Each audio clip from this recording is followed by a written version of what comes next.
Business చేయడం easy అనుకొని start అయిపోయాను, కానీ దిగిన తర్వాత తెలిసింది ఎంత లోతుంటుంది అని. ఒకటి సరిగ్గా ఉంటే ఇంకొకటి ఉండదు. ఒక ప్రాబ్లం సెట్ అయింది అనుకున్న వెంటనే ఇంకా 3 వచ్చి పడతాయి. Welcome to day 16 of building a skin care brand. నిన్న మనం క్రియేట్ చేసిన కస్టమైజ్ ఫార్ములేషన్ని 5 మ్యానుఫ్యాక్చరర్స్కి పంపించాము, అది కూడా లీగల్ డాక్యుమెంటేషన్స్తో. ఎందుకంటే వేరే వాళ్ళు మన సీక్రెట్ని కాపీ చేయకుండా. ఎలాగో టైం పడుతుంది కదా అని ఈలోపు మన ప్యాకేజింగ్ డిసైడ్ చేస్తున్నాం. This is my favourite part. Pinterest, Ali Baba and చాలా వెబ్సైట్స్లో ఇన్స్పిరేషన్ కోసం ట్రై చేస్తున్నాం టీమ్ అంతా. బాటిల్ లోపల ఉండే ప్రోడక్ట్ మీద ఎంత కాన్సన్ట్రేట్ చేస్తున్నామో దాని అవుటర్ ప్యాకేజింగ్ కూడా అంతే ప్రీమియం అండ్ లగ్జరియస్గా ఉండాలని మేమైతే 3 ఆప్షన్స్ని చూస్ చేసుకున్నాం. మీకు ఏది నచ్చిందో కింద కమెంట్లో చెప్పండి.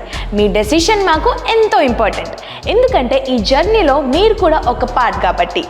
Let's meet on day 17. ఏది ఫైనలైజ్ చేసామో చెప్తాను.